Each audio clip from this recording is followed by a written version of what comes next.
This one's also going to be quick, and it's again about verbs. I say again because I just recorded a video, but it might be out of order. Anyway, what I'm talking about today is verbs, and specifically 3 specific things about verbs: tense, conjugation, aspects.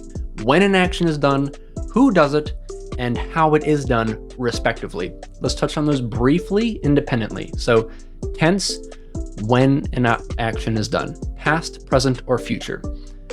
If you're speaking in the past tense, you may have a different type of past tense, like for past habits or past like one-time completed actions, but it is still the past tense. The overall time of that action is in the past, present, or future tense. Those are the 3 true tenses.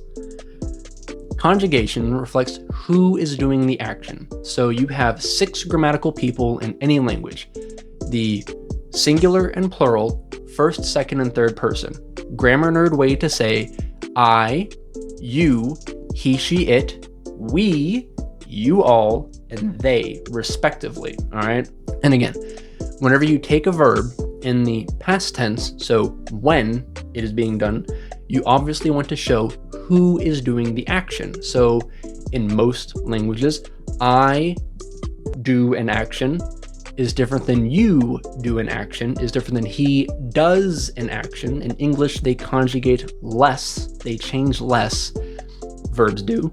But in others, like in Spanish, yo hago, tú hagas, él, ella, haga.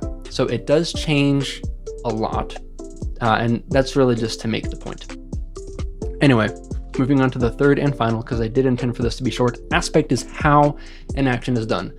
What it really comes down to, at least as a rule of thumb, is you have perfect and imperfect actions, completed actions, and incomplete actions. So if something is the past perfect, it is a complete action. It's done, like not happening anymore, and it's in the past. Present, progressive, for example, that's a third one. It's currently ongoing. Future, imperfect, it will be going on in the future, and it will not be done at the point that I am talking about it. Okay, so if in 2 days you will be doing, it is happening in the future and it is not yet complete. Future, imperfect. I hope that made sense. Please be aware that these may apply drastically differently. They may have a much different emphasis in your target language. So don't think that you will have to know each of these 3 intimately in your target language. That's not the case. Maybe. I hope that you're at least aware of these, because these are things that exist in grammar. Let me know if you liked this by liking. Comment if you have a question, if I left something unclear, or if I missed something altogether. And please subscribe. Consider subscribing if you like things like this. I also write books. You can find them on Amazon. Just search my name, Zachary Kerr. You can find it there, and the links are in the description too. So I do write books too to help you on this, so you can get more than just a 3 to 5-ish minute video. But yeah, thank you very much for watching, and I hope I will see you in the next one.